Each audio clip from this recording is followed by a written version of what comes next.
Okay, hi.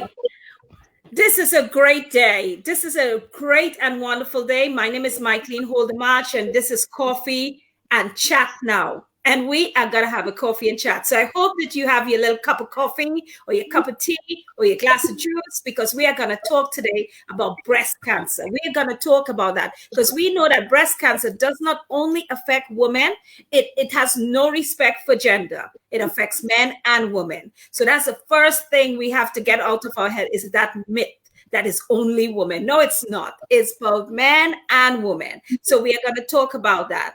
As you can see, this is my company, MHM Health Consultancy, and this is all the MHM brand. That is how you get in contact with me if you need me. And I have two great speakers today. I have Dr.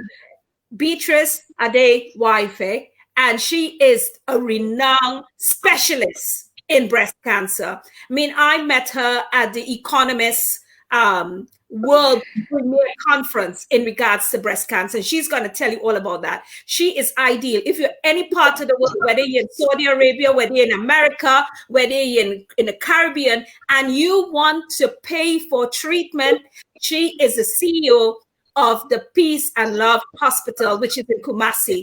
And she will tell you all about that, how you can get in contact. They have treatments. She treats people from all over Africa. And she is super fantastic, knowledgeable, empowering. And this is such an honor to have her here today. We also have Tricia. And Tricia George. She is extraordinary governance specialist, quality compliance, corporate governance. She is the person to have in your corporation.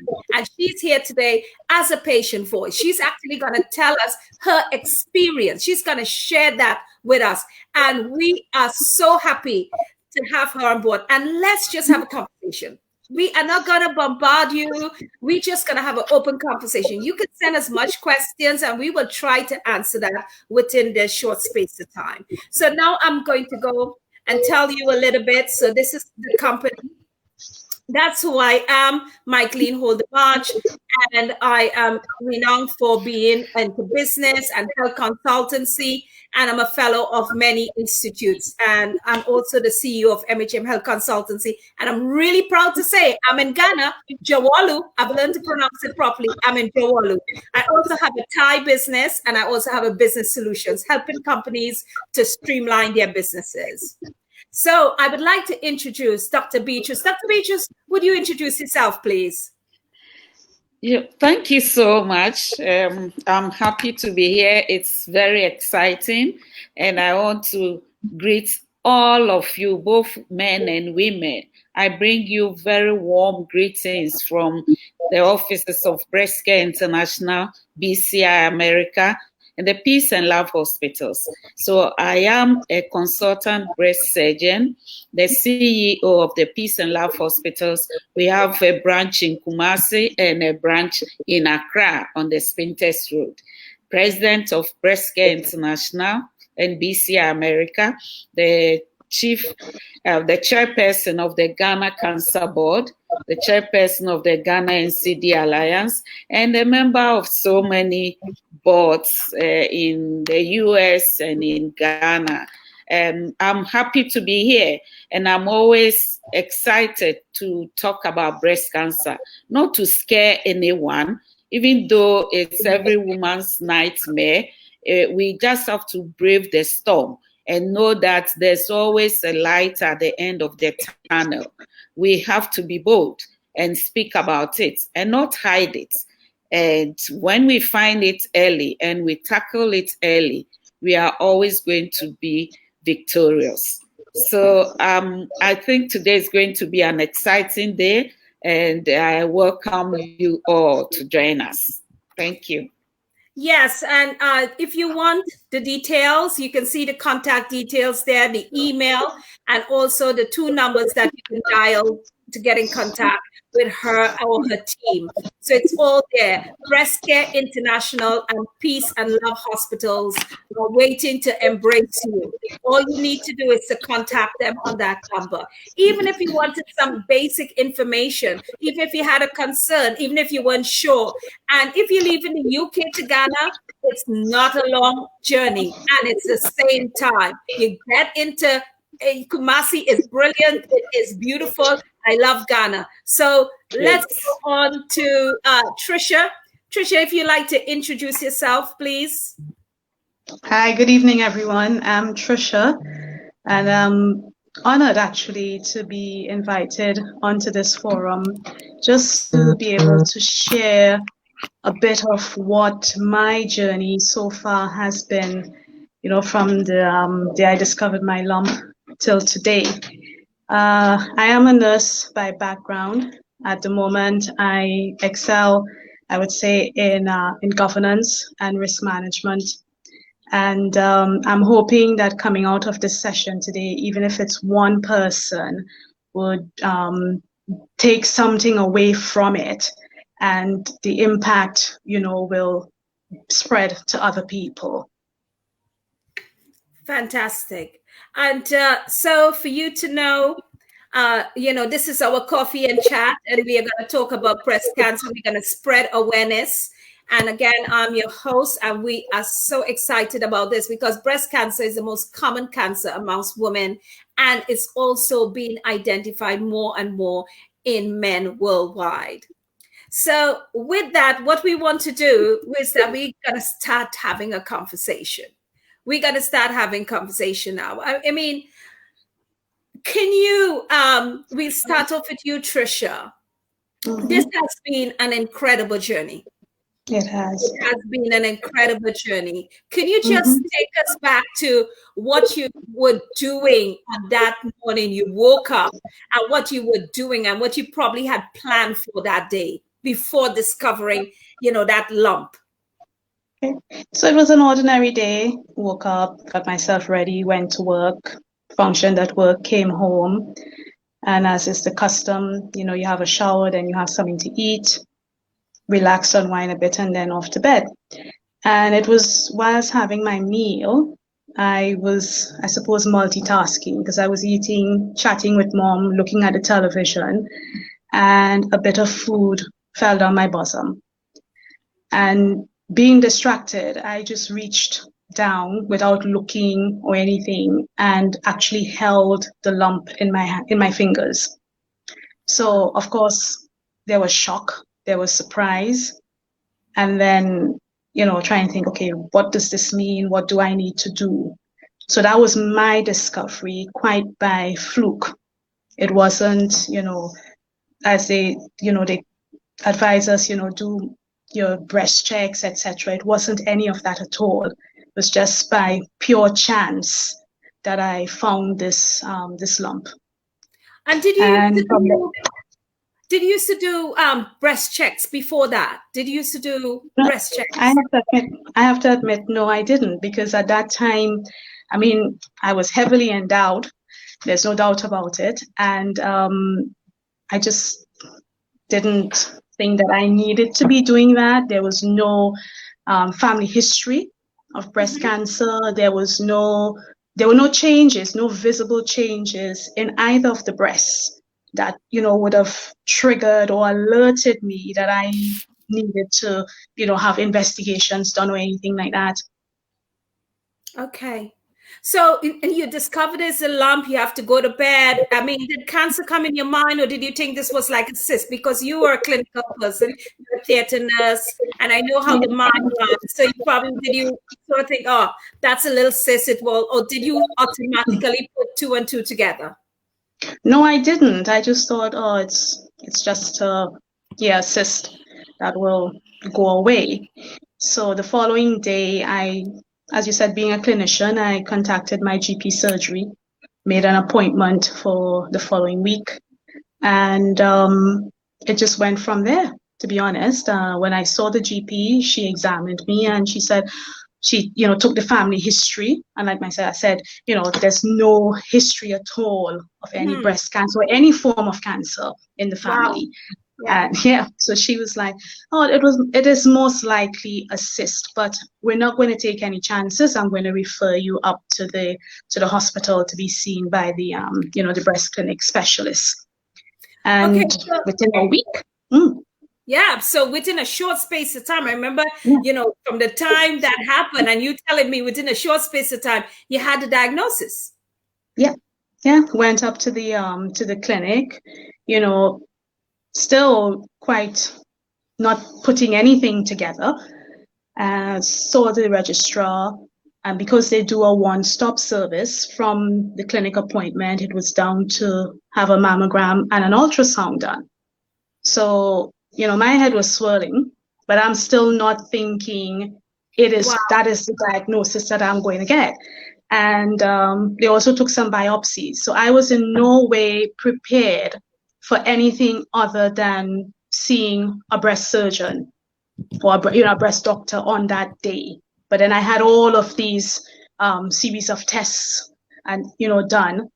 And again, in a very short space of time, within 2 weeks, 1 to 2 weeks, I went back for my results. And that is when the lead balloon dropped, to be honest. So let's stay with that for a moment, because here you are. Did you go to get the results on your own? And I don't remember if your mom went with you. It so happened on that. It so happened on that day that mom had outpatient's appointment at that hospital. So we were in the same building at the same time, though we had different timings for our appointments. So she came to meet me. So she happened to be there with me. And I said, oh, come on in with me when they called my name. And we went into the, the consulting room.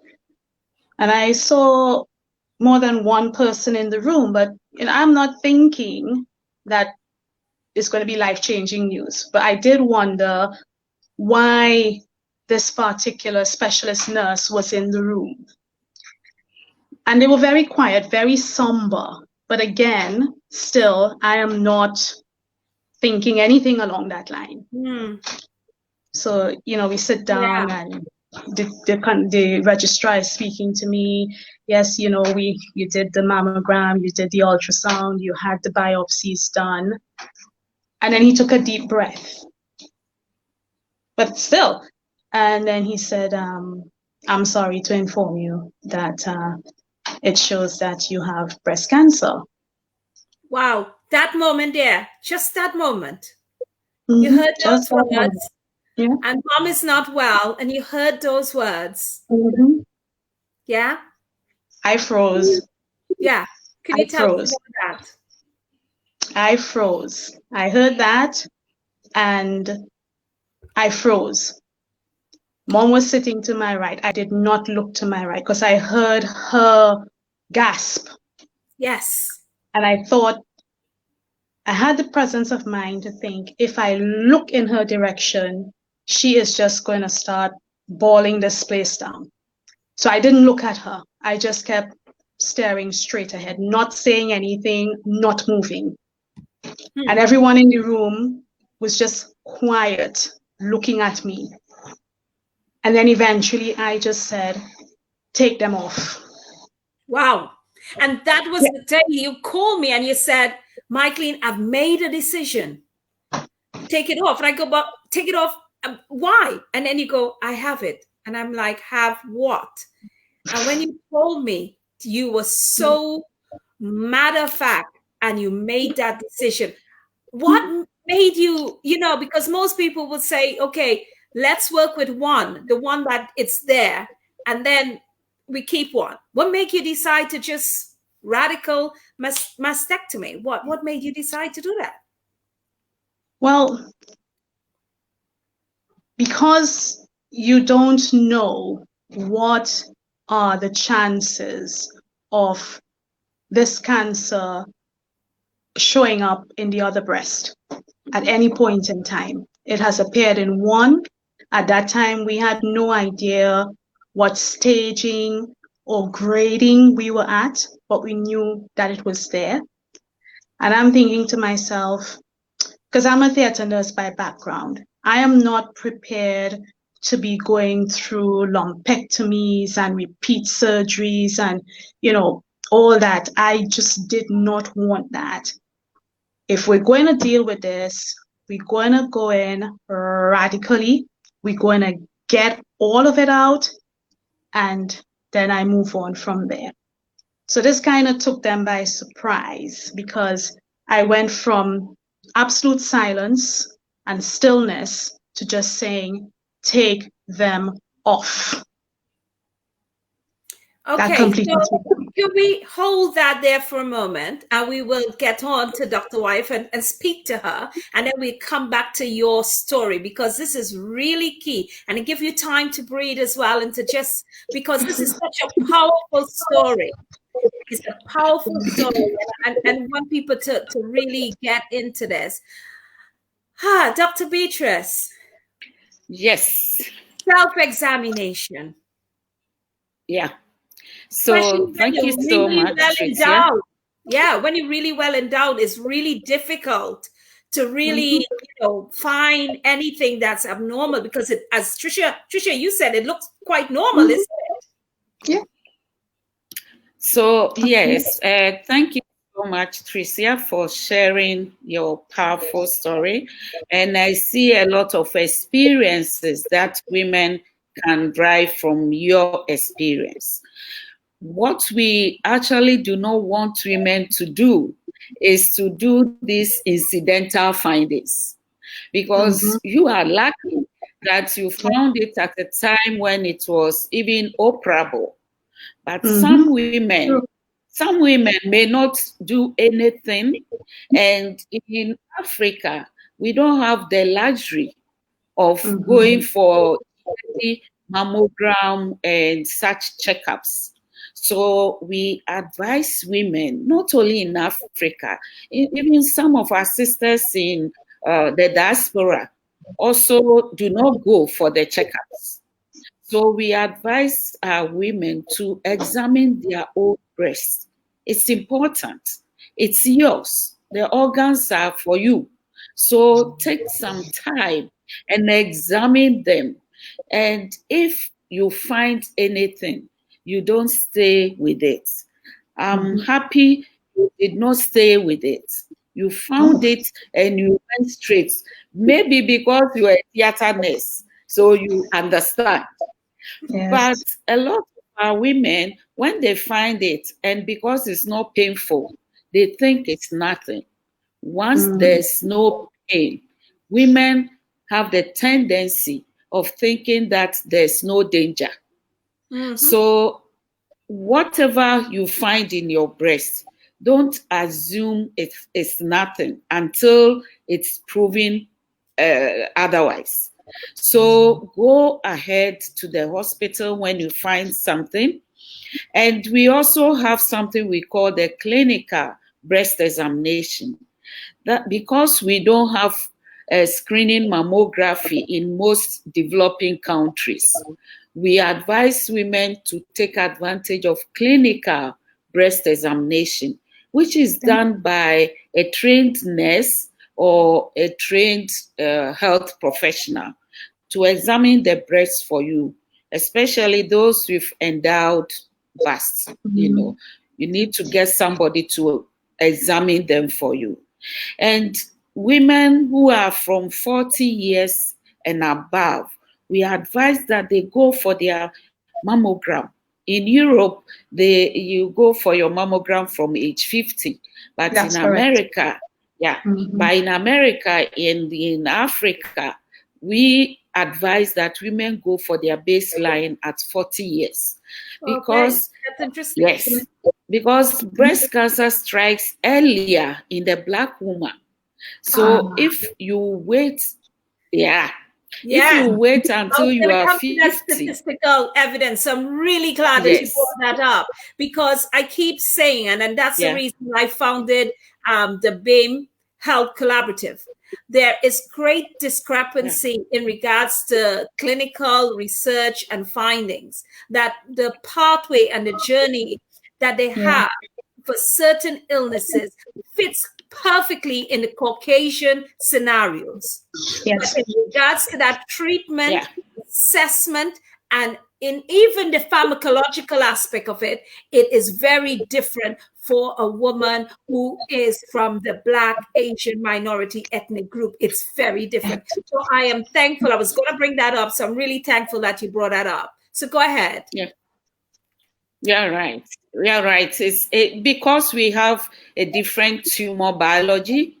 A lot of our disease is the triple negative type, and most of the tumors are the grade 3 type of tumor. So it's more important for us to go for early treatment. It's not enough to find something in your breast and to sleep over it. It's very important that you don't stay for too long, because our tumor is more aggressive.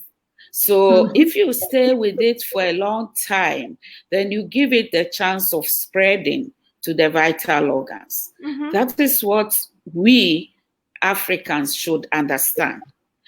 Unfortunately, it's recently that in Ghana, for example, in our practice, we do get reports of investigations within 1 week. So we do mammogram, we do the scan. The scan, you can get the report the same day. Mammogram, you can get it within 3 days. Pathology, like after biopsy, you can get it within 3 days. So within 1 week, all your reports are ready. And so you can see your doctor and start treatment. What is left is for our people to go to the hospital early, because people like to wait. They like to wait for pain. They like to wait for some bloody discharge. They want to try other sources, go for prayers, seek some spiritual healing, get people to tell you all sorts of things, because people like to challenge themselves. They don't want to believe. That state of self-denial is killing a lot of women. So by the time you roam for 6 months, 1 year before going to the hospital, it would have spread. And that's what we are battling with. That's the essence of education. And I'm very happy, Michaelene, you are bringing this up. And we should be doing it often to save a lot of lives. It's bigger than that. I mean, when you have it in your family history, there is a sort of an expectation that you would, be very mindful of that. When you go to your GP and they go, what's your clinical history? What's your history? It's your family history. You quickly will blurt that out, isn't it? You say, my family history is this cancer or diabetes or whatever. But when it's not in your family history, you don't really see it in your vision. You don't see it in your personal health vision that will be part of your future diagnosis. So we want to come back to you because I wanted to give you a bit of a inhale moment and an exhale moment. Let's come before Tricia comes in, let me point out that only 10% of breast cancer patients have a positive family history. 90% of people who develop breast cancer have no family history. So don't let us think that is Oh, but 90% of people. You really broke a myth there, because as a clinician myself, and Tricia is nodding her head, and I think I've seen a few clinicians here. The mantra has always been family history, cancer, yes. Family history, cancer, yes. So for you to actually come up with this information, this is really enlightening. It is. Myself now think, okay, I need to be much more mindful than I am, because I have to be honest with you. Yes. I am not a dedicated self-examiner of my own. I need to make this now. Now that you said this, you've made me become so aware why this broadcast is so important. And I hope people are getting their families and their cousins and husbands and everyone, because we are going to come up talk about men involvement in breast cancer in a few minutes as a partner and the support. Before we go to Tricia, I just want to step back a little bit about the cultural aspect of it, because within Black families, and I'm sure within the Asian families and minority, we have our culture, and our culture, we have our natural healers and all the different gurus and all respect to them. However, when this happened, it is so easy to actually seek the comfort of all the gurus and the natural healers whilst this is growing. And I want to talk about, before we come to you, Tricia, about not only staying in the breast, but becoming, depositing in different parts of the body, the organ aspect and the lymph nodes and everything. Let's talk a little bit about that, doctor. Just give people, whilst they're searching for, to be healed by different gurus, this is growing. Can we talk a little bit how it could, and the prognosis could end up being very poor because they've taken so long getting all the treatments?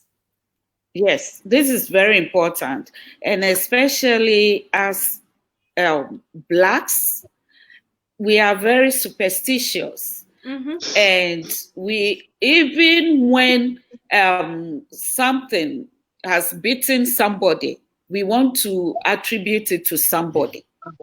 So we are always looking for answers to things that happen to us. And that is where a woman would go the extra mile of going to the beach to go and bath and let somebody bath her and do all sorts of things. And whilst doing this, they will be wasting the time, because the disease does not start stay in the breast alone. Every day that you give it a chance, you are allowing the cancer cells to travel through the blood system, the lymphatic system, and they travel to the brain, to the liver, to the lungs, and to the bones. And very unfortunately, you find a very nice young lady being escorted to the hospital in a wheelchair because she has already metastasis to the bone, and the bone is broken. Wow. And for all this while, she has been moving from one prayer camp to the other, one healer to the other. I always advise women, let your pastor pray for you whilst you go to the hospital. Yes. Don't go and stay there for months, for weeks, and expect the healing to come from above. Healing can come from above, but you have to help yourself. You can also pray for God to listen to you. Even as the medicine will be working for you in the hospital, it's by His grace. So it's by grace that your treatment will go the right way for you to become successful, for you to survive the disease. So don't underestimate whatever you'll be doing in the hospital. It's also being controlled by divine intervention. And you don't have to go and stay somewhere and waste all the time and go to the hospital and, bow down to the doctor for miracle to happen. Yes. We need to talk to ourselves. We need to encourage ourselves that this is something. It's a battle that has come your way. It's a war. You need to fight and win. And you can fight and win. We have a lot of survivors. And we have Tricia here sharing her story. Fortunately for us, we have a lot of breast cancer survivors now. And so why should you stay at home and die prematurely and leave your babies, your children behind? And So, family and loved ones. I and mean, yes, that's yes. really important. So, Tricia, we're going to come back to you now. So, you've made this decision. You're going to remove both breasts. Yeah. No questions about it.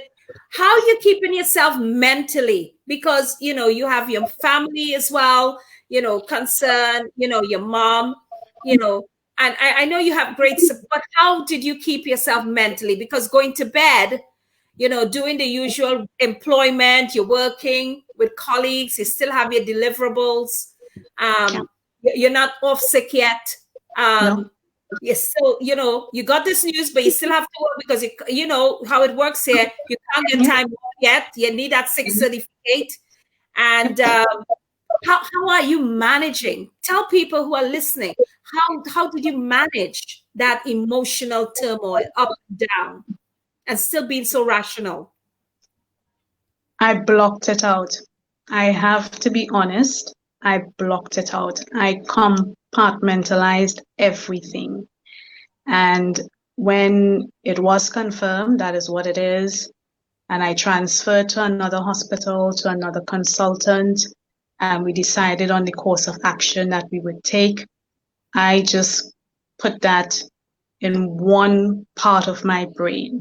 And I said, when the date for surgery arrives, I will deal with that then. In the meanwhile, the rest of my life continues.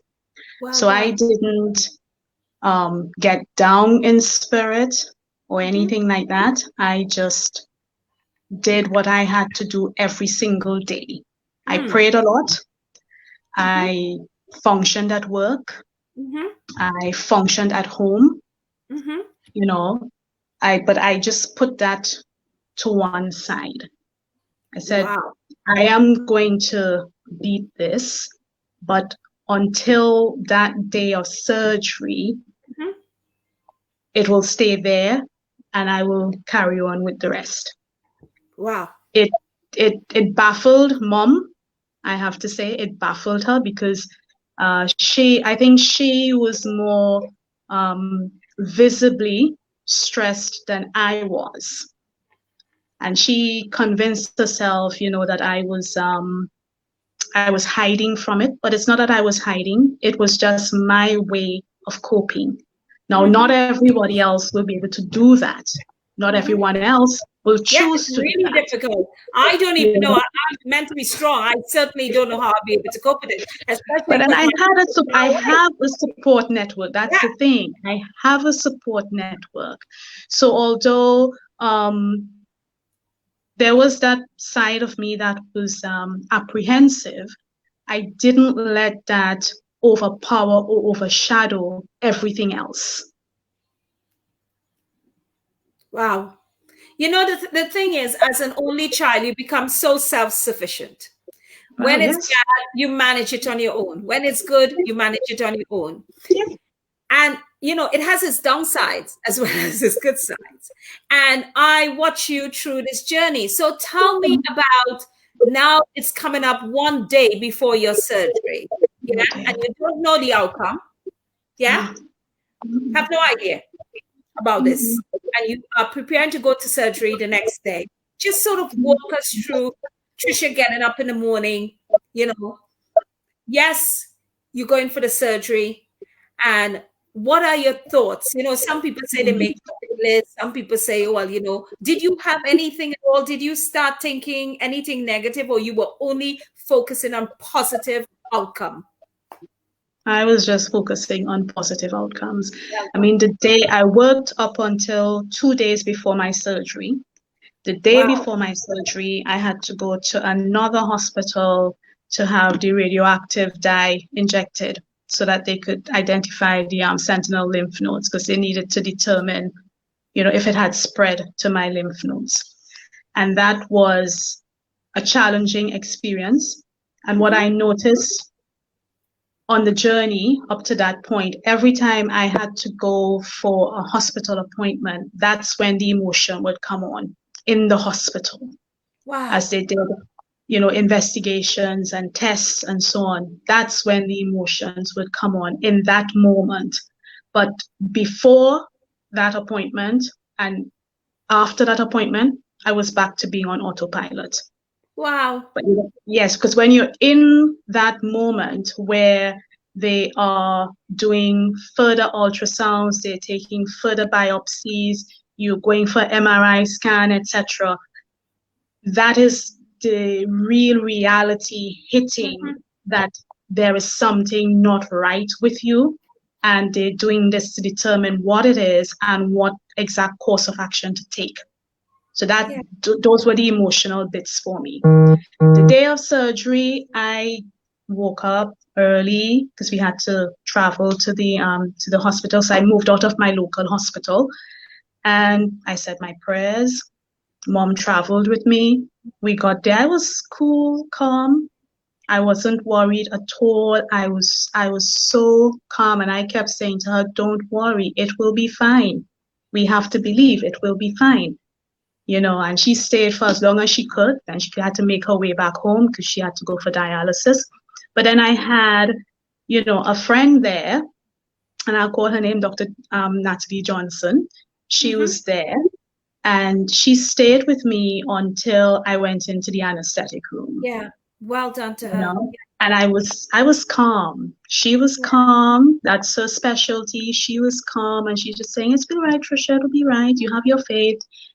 And I just held on to that.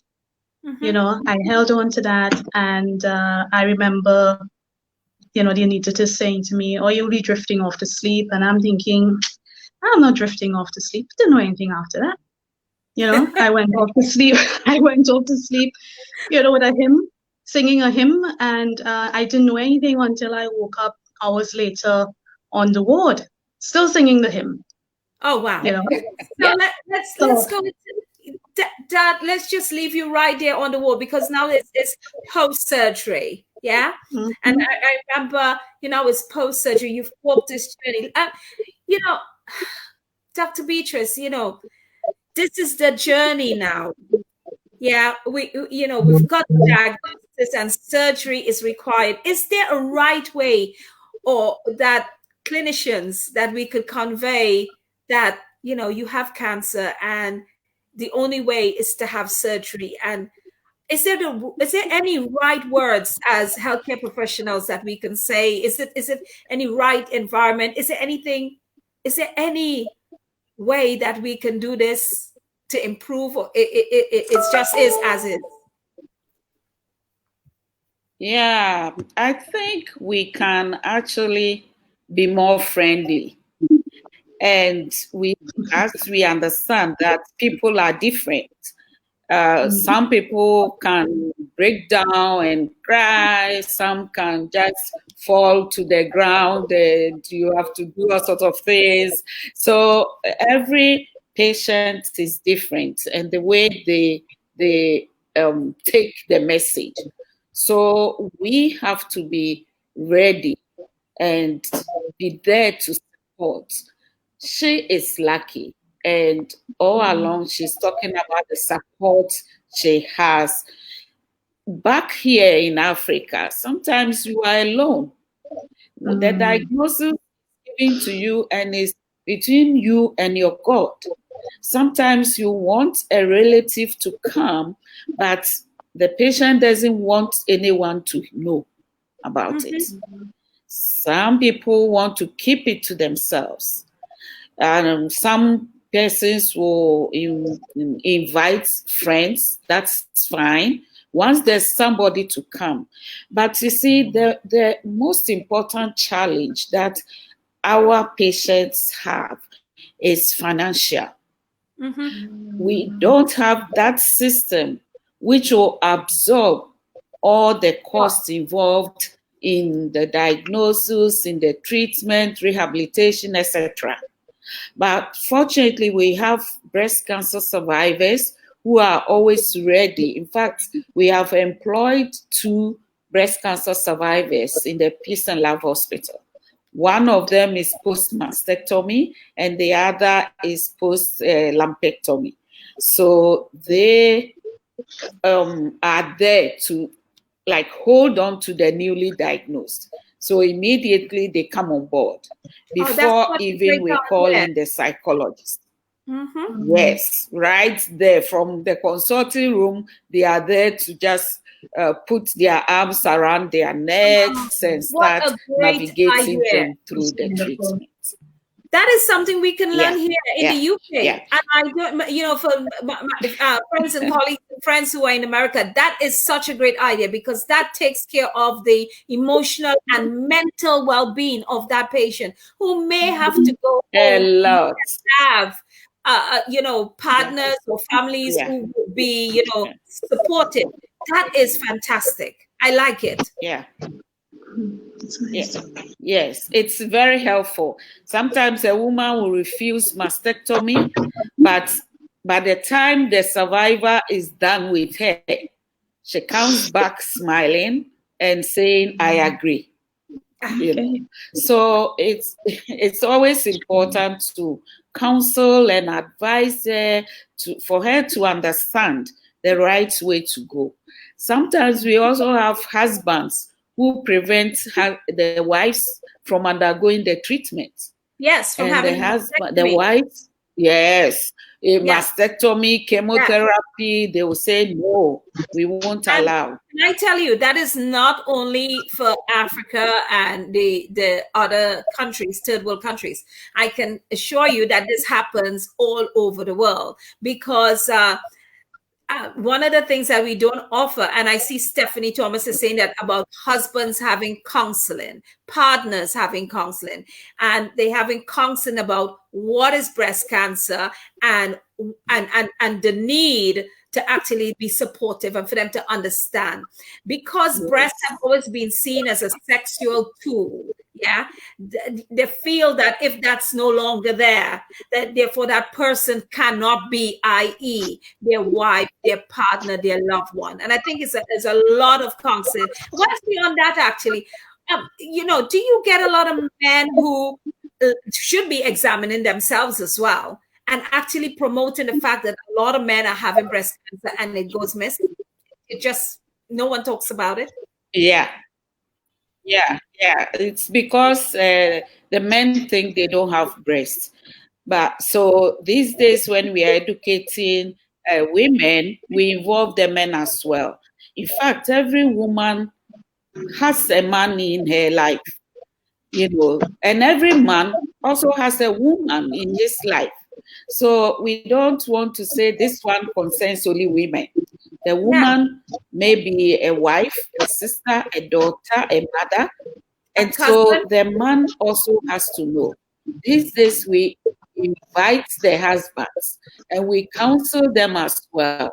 Because sometimes they are even scared that they can contract breast cancer from their wives. And so some men do not want to even sleep with their wives anymore. And we need to sit them down and explain to them that breast cancer is not a contagious disease. And if even after surgery, she saw the breast, she's not sick downstairs. So the woman should be considered as a whole, no matter there's reconstructive whether surgery. There's reconstructive surgery, and we've got to move to Tricia because Tricia, now you're on the bed, you post surgery. I remember coming to see you, and you have your analgesia, and we wouldn't go into. And another day we'll talk about post surgery trauma and treatment, which I would like to talk about at another time. That is a whole show by itself about how professionals actually treat their own healthcare professionals. Expectation that you can cope better than any other patient, if we recognize that you are a patient as well. So we will touch on that. But let's talk about actually now you wake up and you realize when you look in the mirror that these beautiful, well-endowed boobs are no longer there. Tell us about that, because that's a reality within itself. Yeah. When I woke up, I looked at the time and I thought, am I alive? And I looked down my surgical gown. I thought, oh yeah, they're no longer there. Okay, all right. But I'm in pain. And I think that, I accepted that, physically I am different. but it needed to happen. Those measures needed to be taken. And, after the pain was managed, I slowly, started adjusting to that drastic change for me. Yeah. I can appreciate that for some women, they don't get past that point, or at interims, it features. I have to say, for me, no, I'm all right. I'm all right. I have accepted. And so that doesn't feature in a negative way for me. But I do appreciate for some women that would definitely be, something that they contend with from time to time. I have to really, applaud you. I really have to say this is such a powerful, in the church we'll say a powerful testimony, to really to share your message and have the whole, yes, I'm going to do this, I'm going to let people know, because a lot of people hide this away. And so we just want to say this is so powerful for you to share your journey, because for a lot of people right now, this is like, oh, you are going to help them. But I just want to come now to one thing, and that is, did you have any regrets at that point about the decision to remove the two of them? No, well, the thing is, when they did the histopathology on the actual lump, it was determined that it had spread. So yeah, it had spread. So even when the surgeon went in,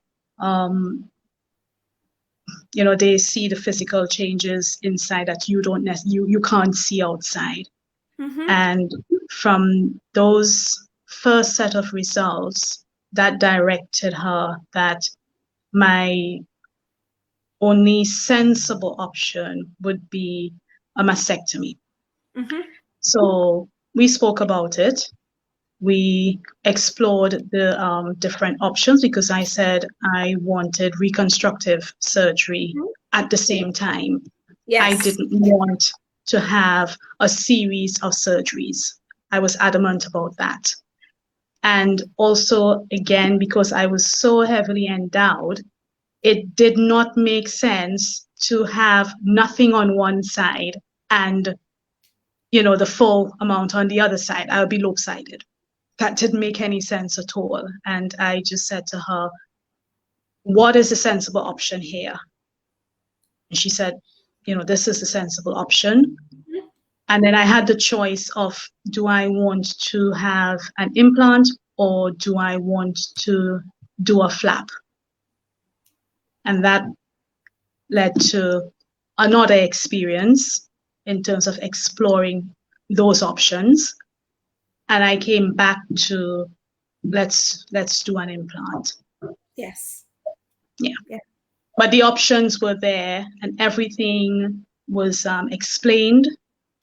And, you're allowed time to ask questions. You're given, just like we do, when we're being clinical, we give the information. Yes. It was shifting and humbling. Yes. To be on the other side of it. You know what? We got to come right back to you. We got to come about the side effects, the hair loss and really, the identity aspect. You've been living with one particular identity for a long time, and then suddenly you have to change, and the coping behind that. Dr. Beatrice, let me ask you something. Tricia's story is so powerful. It is a tearjerker. But let's talk about really the surgical aspect, preparing your patient for surgery, and post-surgery, when that person wake up and realize that they've had, a double mastectomy, and what's next? Yeah. And especially before spread, Yeah, before we even go to the theater, we must have done a lot of counseling. So the patient will have to understand that this is what I'm going in for. Unfortunately, a lot of our women are not that brave. So on the first instance, when you mention mastectomy, the typical answer is no. So yes, but we are also telling women that indeed lumpectomy, or what we call breast conserving surgery, is available, but you can only do it when you find the lesion early. So if our women are so much against mastectomy, then the best option is to come early. And women are against mastectomy because of the stigma surrounding it. Yes. The fact that they think they are going to have, one half of the body, and some women will tell you, I came to the world with two, so I will live with two, and sometimes when even the breast is already ulcerated and there are flies following her, she still wants to keep the breast. So we need to continuously educate our people that the fact that you are undergoing mastectomy does not mean you are going to die. And even the diagnosis of breast cancer is not equal to death. So once the woman understands this, and once we continuously talk about the disease, a lot of people will know that is one of the non-communicable diseases. Nobody is shy to proclaim that she has diabetes, she has hypertension. It's as if we say it with pride. But when there's breast cancer, it's like, don't tell anybody. Wow. So we need to continue to talk about it for women to understand that it's not your fault that you developed the disease. You didn't do anything wrong. And we are happy to have a lot of our breast cancer survivors coming out, and like Tricia is doing. Next time, I want Tricia to link up with our teaming crowds in Ghana. There are more than 800. Actually. Yes. Yeah. So that they will see that it doesn't matter where you live, you can develop breast cancer. And I always say it's no respecter of persons. Just last week, I had a patient who is deaf and dumb and with breast cancer. So I was saying, this disease is also wicked. What do you want from this woman? And she has to move with somebody who can translate her, to do the sign language for her and all that. So breast cancer is no respecter of persons. And if we understand that, it will be easier for us to go through it and to understand and believe what the doctor is saying. We also should be free to seek second opinions. Yes. Sometimes, yes, a woman will go to a hospital. She herself has found a lump in her breast. She will go, and maybe a health professional, a nurse or a doctor or whoever will say, oh, it's nothing. Especially when mammogram has said normal. But we need to understand that it's not every lesion that is mammographically sensitive. It's not everything that is sonographically sensitive. So if somebody tells you it's nothing, when you still find something, go to another place and let them check for you. You should even show it to the professional who is saying they are not seeing anything. And there's nothing wrong in doing that, because sometimes when they hear that it's nothing, then they go to sleep and will only come maybe 2 years later when the disease has already spread. Yeah. So we want to put a stop to all those things. Okay, Breast so we cancer. because we recognize that health promotion is critical, and health promotion, breast cancer education has to be culturally sensitive. It has to actually be written in such a way whereby it will actually target the particular groups in their tribal community, in their racial community, so that it is broken down into really how important it is. One message, one type of message doesn't reach all.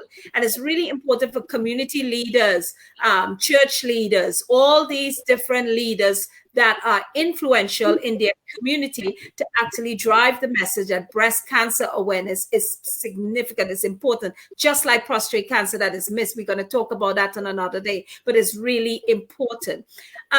Just want to come back to Tricia for a moment. Tricia, as you were saying, that here you are now, you recognize this, the side effects. Tell me the first side effects that made you thought, we're not even going to talk about the pharmacology behind it, but just your first sign that, yes, you are a cancer patient that is actually in recovery, and tell me your first side effect. Because a lot of people had questions like that. What was our first side effect? Because most women are saying they are really scared about their hair. Some of those have written to me on Facebook. They're worried about their hair and all of that. Tell me, you had beautiful locks. We don't have a picture of it, but your locks was absolutely long, almost down to your lower posterior. So tell us about it.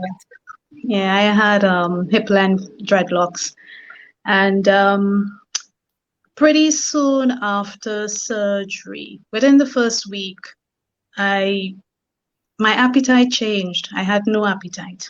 I had no appetite at all. I ate a lot of fruits and vegetables as normal, but wasn't really interested in anything else. As the weeks went on in the recovery period, I noticed that my hair was thinning. And then one day, a full-length dreadlock fell out. And I sat there frozen. And I thought, no, it's my imagination. But of course, it wasn't my imagination. And more started falling out. And I went to the loctician to tears, and more came out. But we thought, we'll deal with this. And in November last year, we had no choice. They were just falling. They were just falling. So I had to take them, just cut them off. It was a blow, because all along they were saying to me that, no, your hair won't be affected by the medication. You will keep your hair, because I didn't have chemotherapy nor radiotherapy. I went straight on to tablets. And everybody was reassuring me, because that was one of the questions that I asked. Will I lose my hair? And they were like, no, you won't. But I have. But I am hopeful that, in a few years to come, when things have settled down, the hair will be strong enough for the dreadlocks to be reattached, because there are ways of doing that. I do miss them. I have them in a bag. I do miss them. It was one of my trademarks. You saw my hair before you saw me. And I do really, really miss them. I had them for 16 years. But, there are other things to focus on. Okay. Such as staying healthy, keeping a positive frame of mind. So that's been compartmentalized, and I will deal with that, when the time arises. So that was your one of the signs. Did you have anything else? Some people complain of dry skin. Some people complain of really feeling nauseous and the worst thing is if that happened at the same time when you're going through menopause. So to have the combination can be really heartbreaking. So I mean, yes, The it dry can be mouth. really the whole drama of it, combining the two set of different symptoms. It could be really told. It's really difficult. Yeah, So it's tell the us. dry mouth. I had a dry mouth for months, Mhm. just dry. No matter how much I drank, what refreshing salads I had, no matter amount of fruits that I ate, just this dry mouth all the time.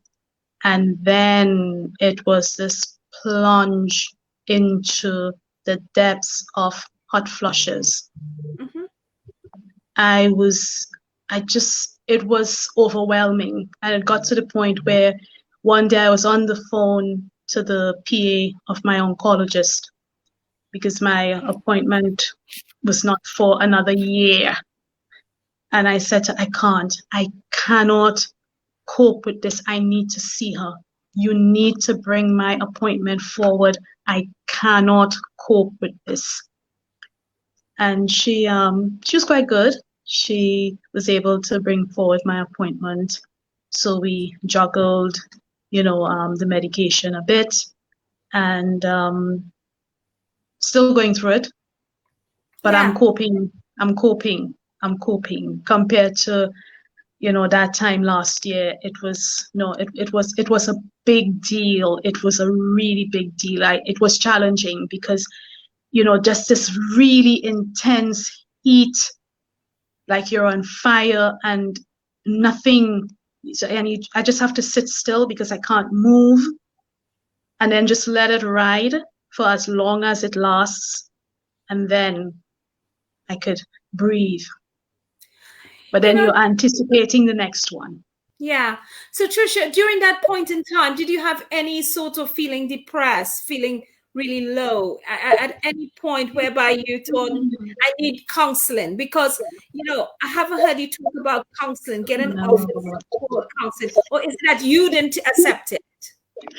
I refused for the Okay. first 3 months or so post surgery to engage in any form of counseling, any form of talking to any, professional. I encourage mom to join a group in the local hospital as someone who is supporting someone who has had cancer. I encouraged her to do that. She did that. And one day I was at home and I just thought, oh, I'm just going to go. And I just went up to the local Macmillan place and got to talking with the lady there. We talked for hours. We talked about all sorts of things, all sorts of things. But I was not depressed.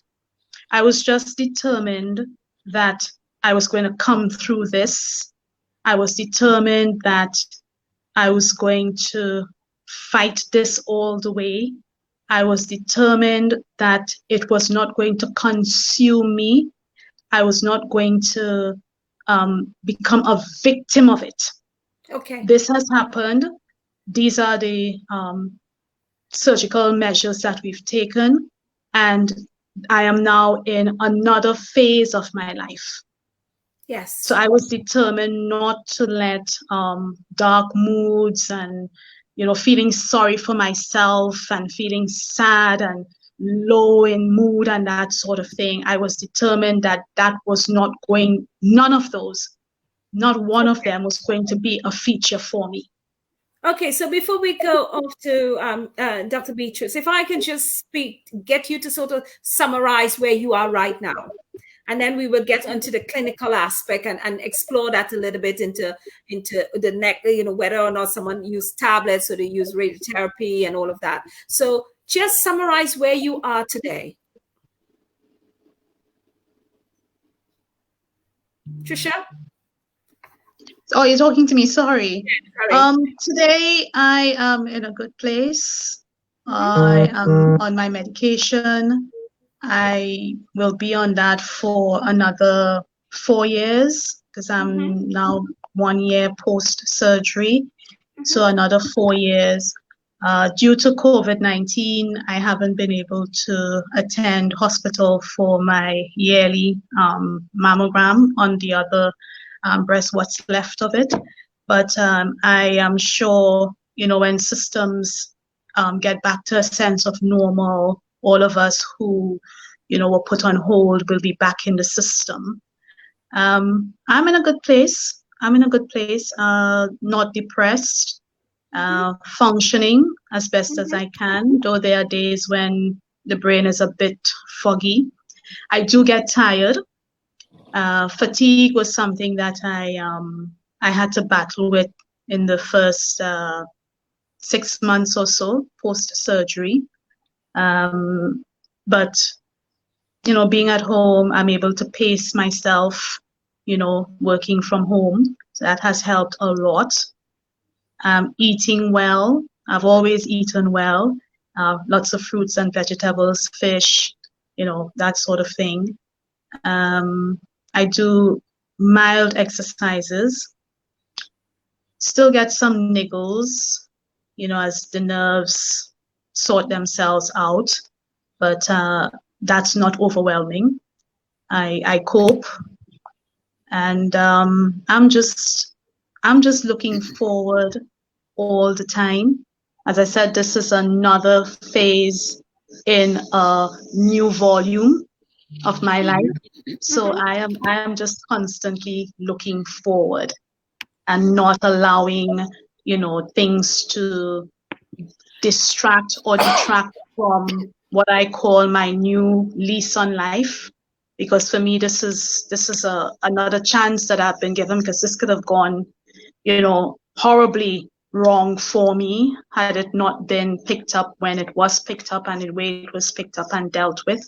So I'm quite happy. I'm quite relieved, to be where I am. I'm happy. Good. Well, we recognize that this has been an incredible journey, painful, but you have been a beacon for so many, and sharing your story, you will certainly make most of us start looking at ourselves a little bit more carefully and do, breast So, examination. So, Dr. Beatrice, let's talk about Yeah. choosing the decision about tablets, radiotherapy, chemotherapy. What is your guidance in regards to that? Yeah, thank you so much. And thank you, Tricia, for bringing up all these. Um, let's understand here that the it's only when you present early that you have a lot of choices. yeah. If you are a bit late, then your choices are also limited. Mm-hmm. So whatever treatment is given out depends on when the disease was picked up. So if, for example, it's an early stage disease and you can go with only a lumpectomy and nothing else, you don't need to do chemotherapy, but you need to do radiotherapy. And depending on whether it's hormone dependent, you go on the tablets. The Mm-hmm. tumor, when it's removed, is not thrown away. Even if the core biopsy was done on the disease, the tumor is still sent for further investigation. So the pathologist will advise, give you the information on the specimen you submitted, and that will determine whether you need to do radiotherapy or not. Whether to start with surgery or chemotherapy depends on when the disease is diagnosed. If it's an early stage, then you can go straight to surgery, and after surgery, consider whether you are doing chemotherapy or radiotherapy. But if it's late, and unfortunately in most Africans, the disease is diagnosed late.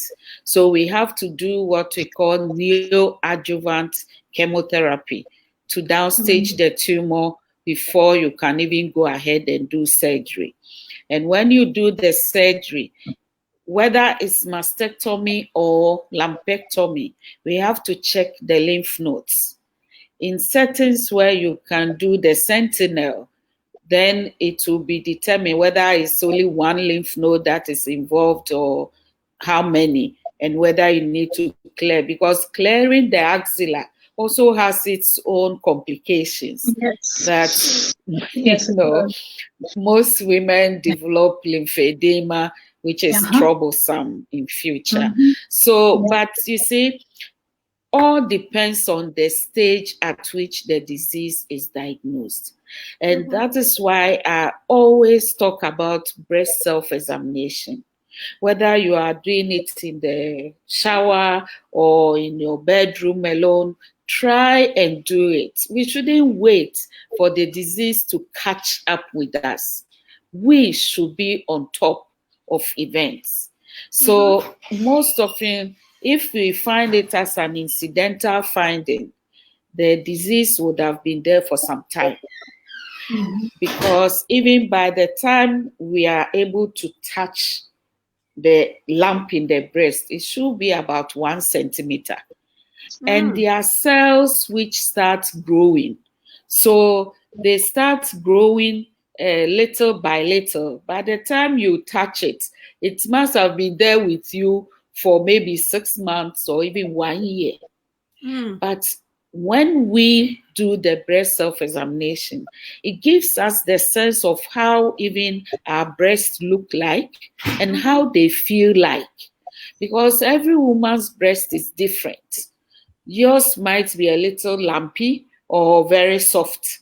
Most often when women have more children, their breasts become softer and saggy.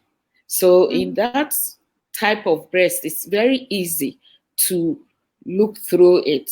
But those women with no children or only one or few children, when you haven't breastfed, your breasts are still lumpy.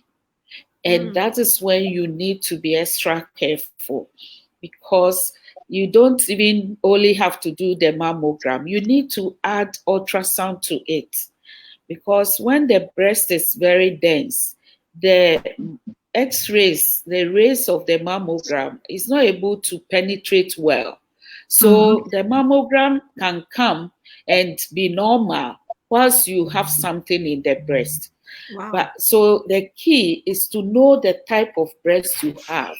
And also, if possible, to follow up with clinical breast examination anytime you do your mammogram. Because you don't just get the message from your physician to say that, oh, your mammogram came as normal. Yeah. You still have to be checking your breast. And when possible, get clinical breast examination done. And when you found a lump in the breast, don't just sit on it. Don't be scared. Because some women also say they are scared. They don't even want to go and hear what they'll be told. It's better you hear it early than late. So master the courage and go forward. And mind you, it's not every lump in the breast that is malignant. Exactly. Most of the lumps are benign. So why should you kill yourself at home and get stressed out because you have something and you are scared it's breast cancer?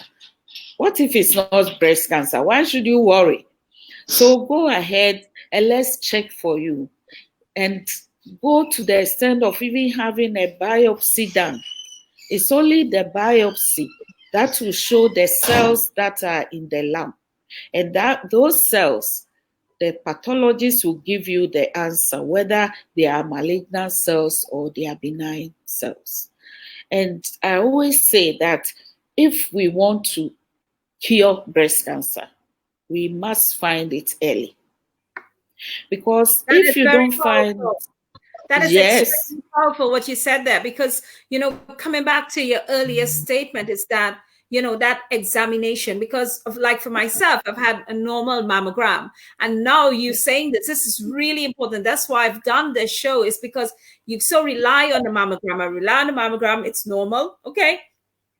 And I'll be honest yeah, with you, since the mammogram, I really haven't done any sort of, examination, take it for granted. I'll see yeah, you in a 4 years' time. So what you're saying here, trust me, I will be doing that as soon as this program ends, because this is about the fact that, you can have your mammogram and this could be missed. It really yes, explores about, and I think it's really important. There's so much YouTube and all sorts by doctors like yourself about how to examine your breasts. And I yes, think that, we ought to do a show about really how people do that. We don't have that clinical assessment that you're talking about. We don't really have them here. You have your mammogram, you go to your GP, but to say you have that intermediary healthcare professional, it's not that readily available here. I think this is just an eye opener for me. You could have a Yeah. mammogram, and then in months you could find out that you do have a lump because it was missed. I mean, let's just yeah, go back here for people who don't know who you are. You are a renowned breast specialist. You are a breast cancer specialist, and you are the CEO, of yeah. one of this The is you are Peace and Love Peace and Hospital. Love Hospitals, Breast Yeah, Care and International. international. You're the vice president of the Aortic West Africa, chairperson of Ghana Breast Cancer Alliance. You're part of the Economist. He was based in England, that would healthcare. You're part of that. You're sent to do diagnosis, treatment, counseling, rehabilitation, research for breast cancer, cervical cancer, hepatitis, renal dialysis, eye care. But most important, you have such a wide scope of study in regards to breast pathology. And it's such an honor to have you here, because, and I do hope that Thank Tricia and you you. will connect, and Yes. so that we can really push this message out. Breast cancer affects all. It It affects, does. it's a cross gender, and as you said, it has no respect for anybody, the No, deaf, the dumb, the blind. It has no respect, but it's early detection. It's about that examination. And as we on that, some people think, okay, now you know what? I'm 80 something. I'm coming up to 80. I passed 72. I don't need to worry about this breast cancer business, because hey, I'm past 70 now. What do you say no. to those folks who say, well, I'm 88, I'm 1 foot from the grave, I'm 94, I don't need to be checking my breast? What do you say to that? Yeah, I always say that once the breasts are there, they Mhm. can be diseased. Mhm. So if you are 100 years, thank God, but your breasts are still there. And Mhm. we have women who are 100 plus years, 112, and they have breast cancer. At that age, you are not going to take the woman to theater, drag her, but at least let's diagnose the disease. And if we are lucky, it will be hormone receptor positive. And then you can do some conservative kind of treatment, because no matter what stage you find the disease, you have to do something. There's something we call palliative care. And so if we are not able to cure, we have to do some palliative care. And Yes. palliation can be years. Yes. So what we are saying is, once it's an early stage disease, we can overcome everything. And then you go back to your normal life after that. Fortunately, and listening to Tricia, a lot of Black women are strong.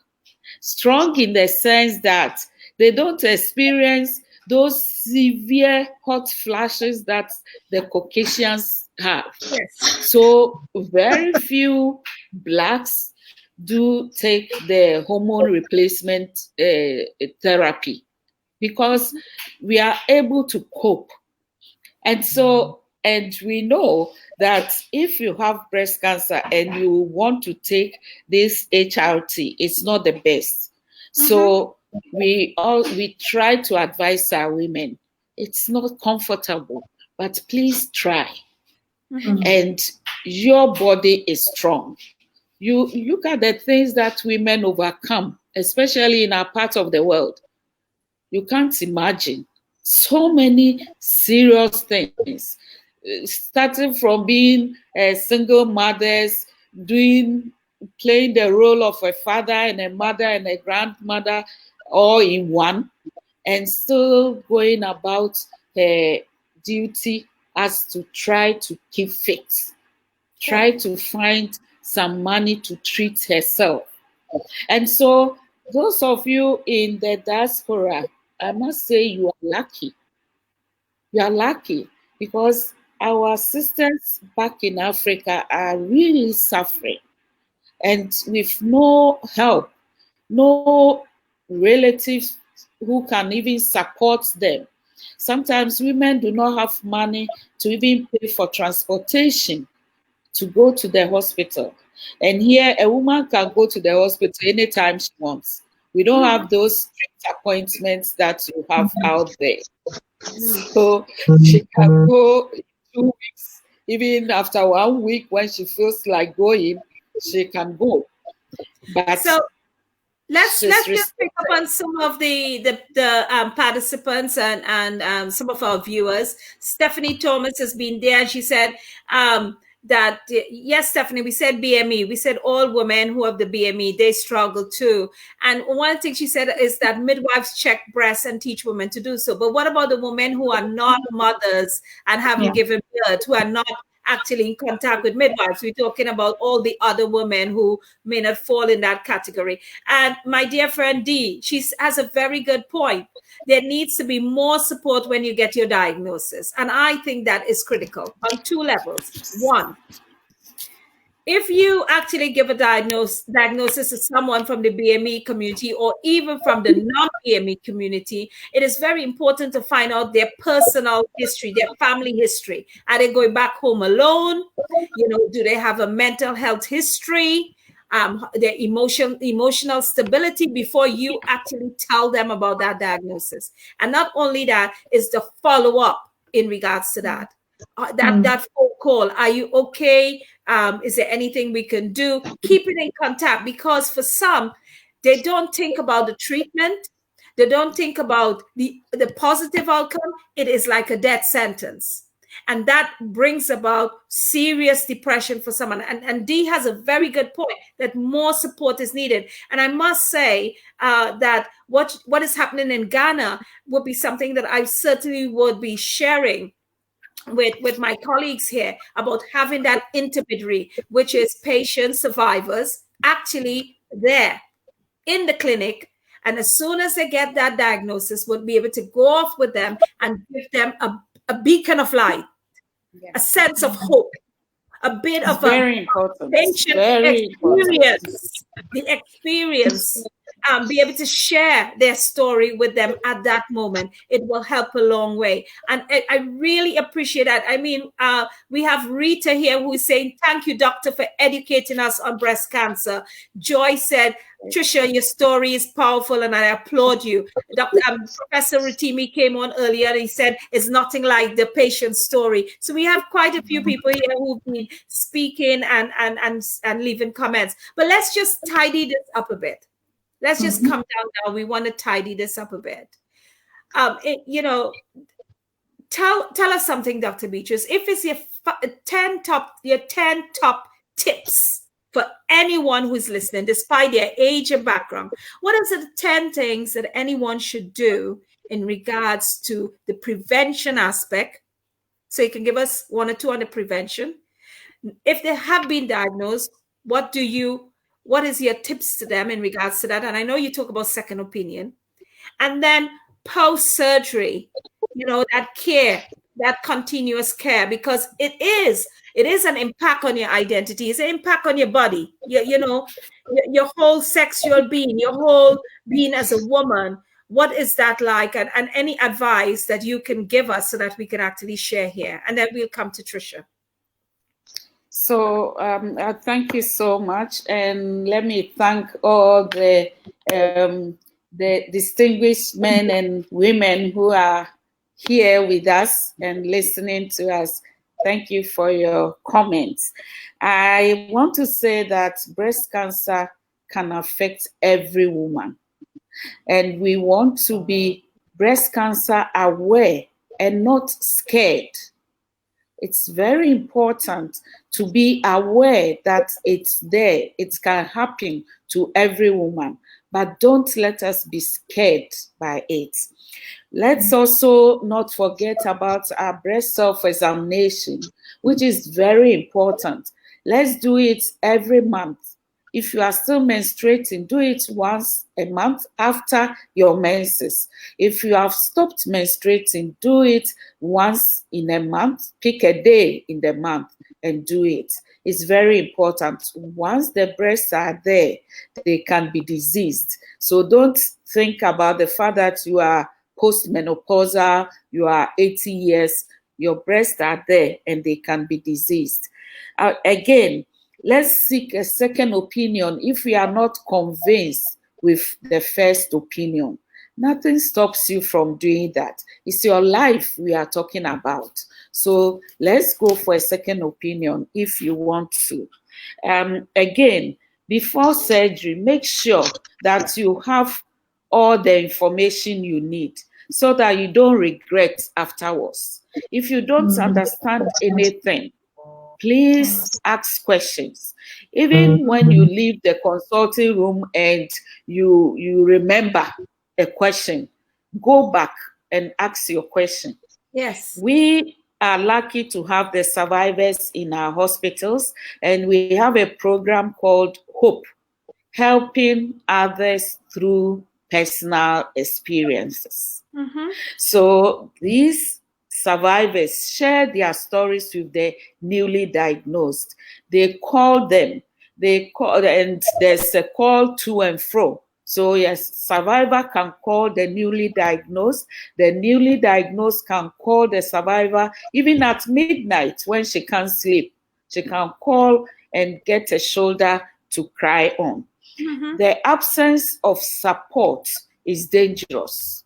Yeah, because a lot of women default treatment, not because they don't want to be treated, but because they didn't get anybody to kind of kick them to go to the hospital, remind them to do the right thing.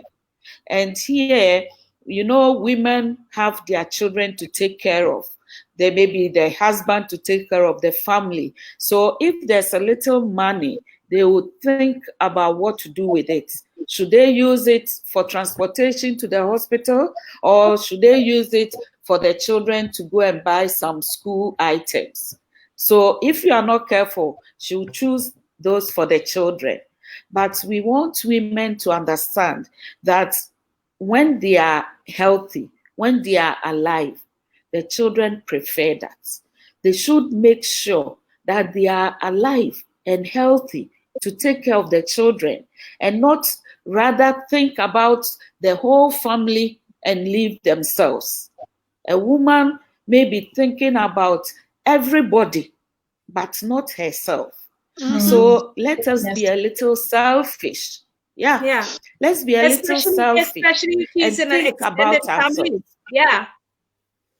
Yes, because when you are not there, yes, it's very difficult. when you are not there, the family suffers more. So try and be there. And if you need to even ignore them for some moment for yourself, please do that so that you stay alive and take care of the children. We want our women to stay healthy beyond the diagnosis of breast cancer. A disease that we don't know the cause, we cannot stop it. We don't have any primary preventive measures. All we have is secondary preventive measures. Those are the early detection and prompt action. And our best protection is early detection and protection. So I think we're round up with that. We've been on this for a while. We will say, use your words. Early detection is best protection. And I really like that as a mantra. Tricia, for patients out there, I mean, what would you like to say? Because, your feminine, as Dee said here, femininity is at risk. What would you like to say, women who are going to walk in your journey or coming through it? What's your tips to women who don't even know? They're probably like you the morning before you found that lump. What would you like to say to us? I'll echo what Doctor has said. The moment you discover anything abnormal, you don't sit on it. You act promptly. Yeah. If you are in a position where you receive a diagnosis that you have cancer, don't be afraid. You face your fears. You want to cry, you cry. You want to be angry, you be angry. But then what's your game plan after that? Do you want to be a survivor? Do you want to come out of this fighting and still have life? And that's what I decided, that this was not going to be the end of me. Mm-hmm. I was going to fight to stay alive, because I had no idea what my prognosis would be. Yeah. Right? Fair enough, I am, I suppose, in the grand scheme of things, considered to be one of the lucky ones, picked up early, dealt with promptly. Yeah, and I'm thankful for that. Mm-hmm. But even where your situation is a bit more dire, it doesn't mean that you give up. Yes. Try as much to stay, positive. Go with the emotions. It's something I always say, go with the emotions. Don't try to bottle things up. Listen to the advice that is being given. As Dr. Beatrice said, don't be afraid to ask questions. Don't be afraid to say out loud, I am afraid. Yes. You've got support, you've got networks, utilize them, but don't put yourself under pressure. If you don't feel up to it, then you don't feel up to it. But know that there are resources that you can tap into. It's in your time, at your pace, what you feel comfortable with. It's not any other person's journey. This is your journey. This is your pathway. So it's what works for you. What has worked for me would not necessarily work for someone else. There may be bits that they'll take. There'll be bits that they reject. They may reject everything. They may take everything. That is down to the individual. Yes. But just know that there are resources that are there, ready, willing, waiting to help in whatever way. But it's your journey, you own it. This has been very enlightening, and we are going to round off. But before we do, for the people who have been listening, and if you are feeling depressed or anything like that, please contact your GP. Please contact, I don't promote anyone, but Macmillan are well known for the work that they've been doing over the years. And in Ghana, I have put up, Dr. Beatrice details for you to get in contact. If you're there and you have your friends and family and you're feeling all alone and this has brought on any tears or feeling emotionally overwhelmed, reach out to someone. Don't be on your own. This is only meant to actually help. It's to help. It's to help you and your loved ones so that we could start, as the doctor said, start sharing between men or cousins who are male, female, everyone, and encourage them to actually start doing check. I saw someone, Veronica said, check. We got to check our breasts and do self-examination.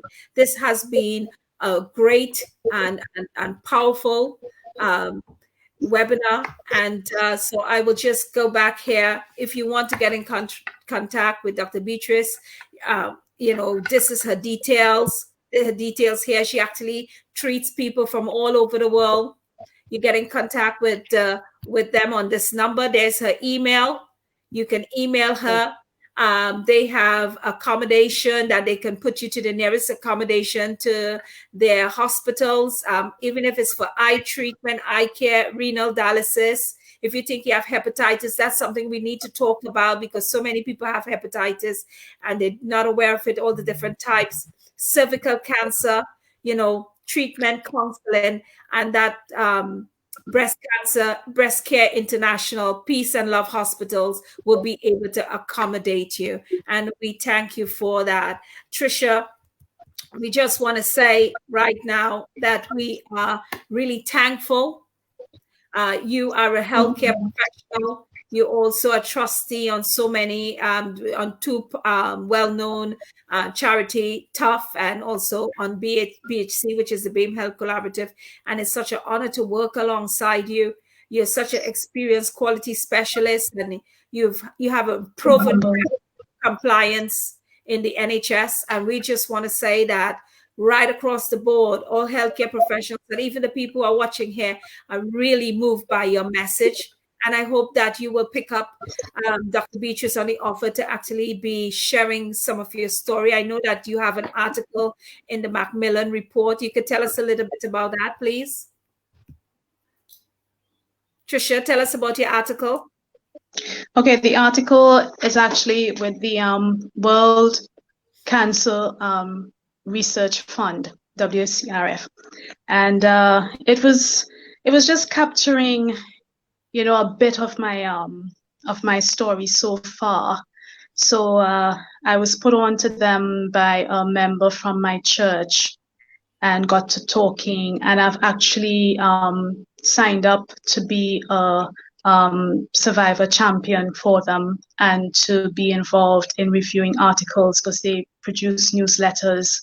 So that's my, I suppose, contribution, giving back, to provide support and so on. They focus a lot on healthy eating, after you've received a cancer diagnosis, which is very important. Nutrition is important in, whether you are fit and healthy or you are battling some form of illness.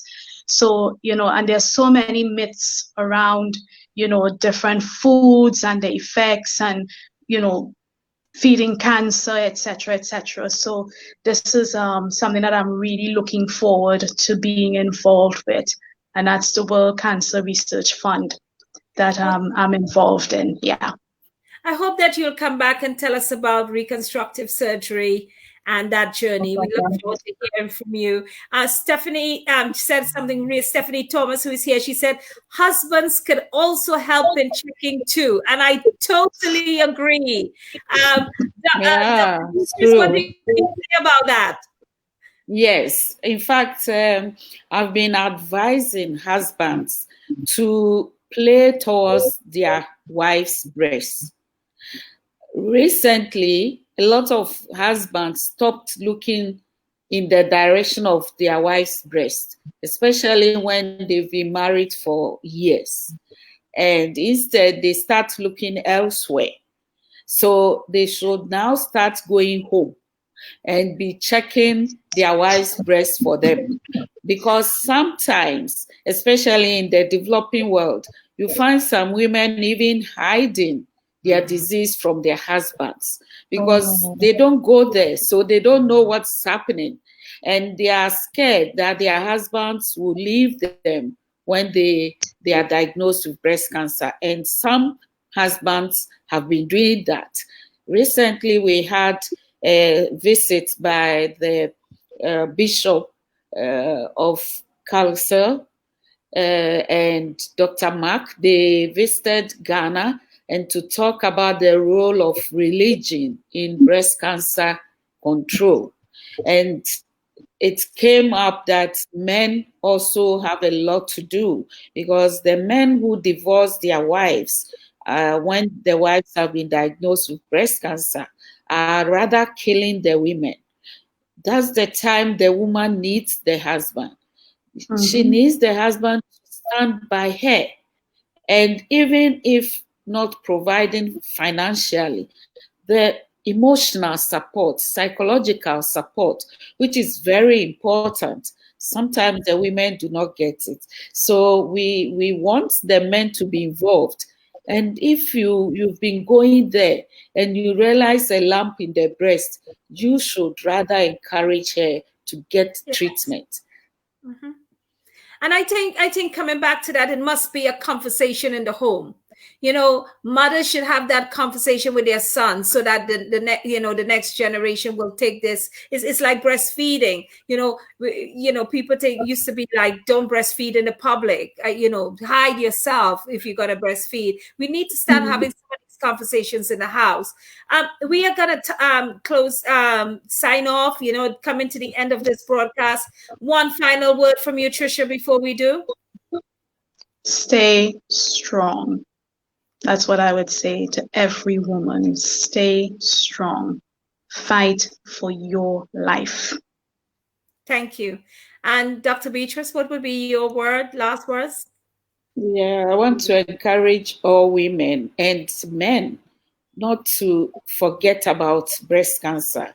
It's the most common cancer, but we need to continue educating ourselves, educating our friends, our neighbors, and to understand that it's every woman's nightmare. So when it strikes, we should rather try to do the right thing, to go straight to a place where you can be cured. People are invited to visit our YouTube channel, and we will be teaching people how to do their own breast self-examination using volunteers. So you learn it hands-on. And then how to do clinical breast examination. Husbands can learn how they can also examine their wife's breasts for them, and how they can also examine themselves. So let's continue with the dialogue. Let's continue educating ourselves, and let's know that there's light at the end of the tunnel. Yes. Okay. I just would like to thank everyone for being here today. It's been such so informative. But for me, there's 5 tips, and someone said it. There are 5 things for me. 1, it is about not only checking and also about the education.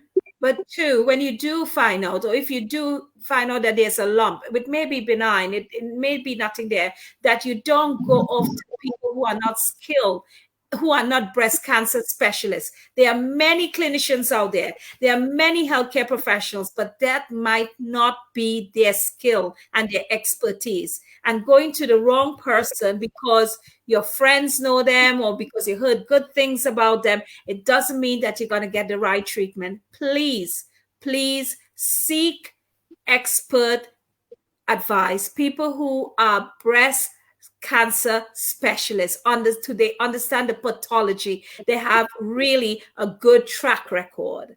The third aspect is, all the gurus and the natural healing, you could do it alongside treatment. Do not put your treatment from your clinician on hold whilst you're waiting for your pastor to have an opportunity to pray. All of that is good, but you could do it alongside your treatment, because as the doctor said, if you leave it, then it might just be too late for you. The 4th aspect for me is that if English is not your first language, or if you're from a particular tribe and that's not your first language, find someone you trust, or even tell that healthcare professional that I don't really understand this language very well. Do you have someone who can translate and support me through this? Yeah, because what the healthcare professional will be telling you, it may be very much something that require minimal invasive surgery, but because you only heard surgery or you only heard one part of it, it could be a dark road for you. So please ensure that you speak up speak up and say, I don't understand what you said. Can you explain that again? You say, I don't understand. I need more time. I need you to tell me more. Tell me, explain to me. You ask questions. Don't be afraid to ask questions. And the final point for me is that please examine yourself, get to know your breast, not only when you're putting it in your bra, for the men, not only when you're pulling on your undervest, get to know it, familiarize yourself with it. As the doctor said, it belongs to you before anybody else. So get to know it. I myself gonna run now as we come to the end of the surgery, because we just found out that you can have a mammogram and it could be missed. And finally, if you are 80, 75 years, 99 years old, it doesn't matter. You need to still examine your breast, because breast cancer is here and they still have not found out why. So have a great day, everyone. Happy Saturday. If you are in Ghana, I know right now it is 21:43. I thank you all for being here. For those who are in New York and also Texas and the parts of the US, we thank you for tuning in. For those in the UK, it's 20:43, and we are really grateful for you being here. Anyone from the Caribbean, we're really grateful. This video will be live on YouTube, so you can always go back and listen to it. My name is Michaelene Holder March, and thank you for joining me on my coffee and chat series that I'm doing on different aspects. Next time you will see, we will be talking with Tricia again about reconstructive surgery, and we will definitely bring back Dr. Beatrice to talk about that. But we are also going to be talking about prostate cancer, which is really important. We're going to get some of the men on board to talk about prostate cancer. Thank you all, and have a great evening. Thank you. Okay, thank you. Bye, everyone. Bye. Bye. Thank you. Bye. Thank you very much. Stay safe.